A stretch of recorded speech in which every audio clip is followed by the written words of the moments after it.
welcome to Saptrishi School of Skill Development. This is the part 5 of how to read and write English, and this time our topic is meaning of word. Today we are going to discuss meaning of word. So let's start with our chapter. So first we are going to learn what is the meaning of word and how to understand what is word.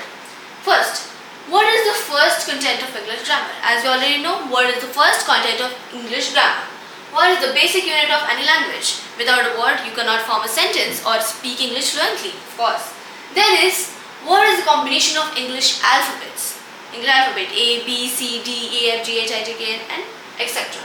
Next is, it can be single alphabet or more than one letter.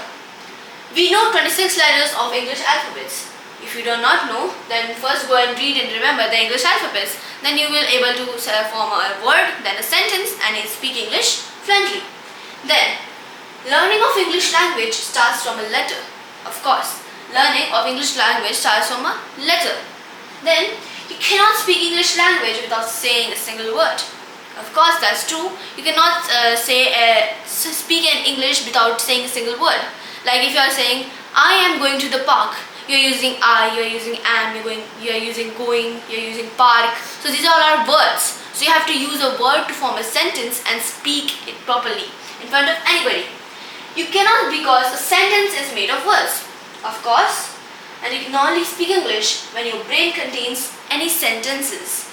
If your brain is continuously progressing what you have to speak further, like you are speaking, I'm going to the park to visit my friend who called me in the park.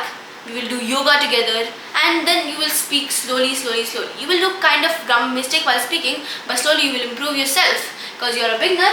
You will start speaking and you will become advanced, intermediate, then advanced. Then, you can only speak English when your brain contains any sentences.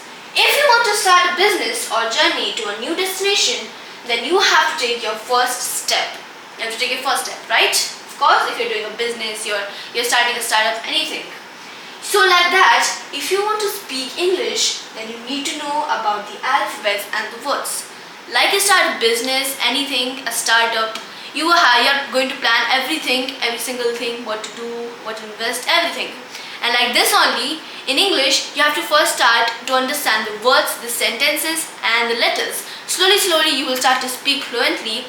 Even though you have grammar mistakes, you will correct it yourself, people will correct it, and you will slowly start speaking. So keep speaking English. It is really good, and you have to it can make you a fluent English speaker.